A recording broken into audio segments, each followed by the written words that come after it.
Hey, Evans.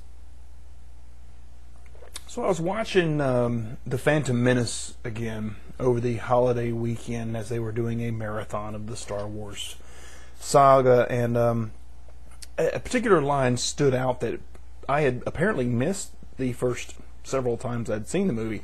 Don't know why I missed it, but I did. This time I caught it. It was when Anakin Skywalker's mother was talking to Qui-Gon Jinn, Liam Neeson's character, and he was talking to her and trying to figure out what the deal was with Anakin and why he had such, such a strong representation of the Force within him.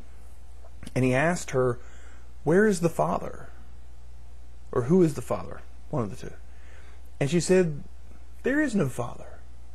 She carried him. She gave birth to him. She raised him. She can't explain what happened, but there it was." So apparently the Force willed him into existence. There was no Father. In other words, a virgin birth.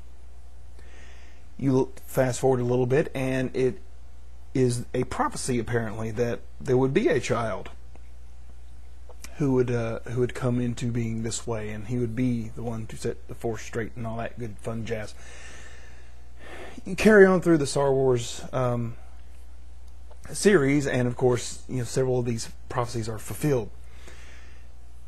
So, my question to people out there who try to use the idea that Jesus had prophecies that led to his existence, and then it happens. Of course, this is all contained within the Bible. Do you believe that Anakin Skywalker was the son of this prophecy? Do you believe that he is a real person because he fulfills these prophecies? Okay, I know. It's a movie. We can talk to the writers because they're all still alive, and we know this. But let's say we fast forward 2,000 years when we're not really sure if this was a based on true events type of situation. Somehow we lost all this stuff.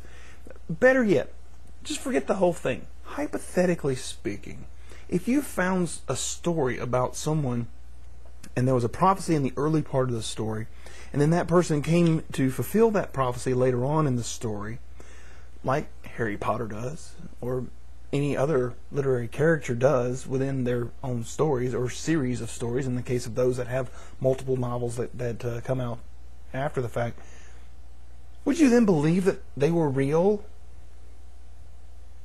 Of course you wouldn't. So why are you asking me to? Now, ignoring all the other arguments that you put out, I just want to focus on this one.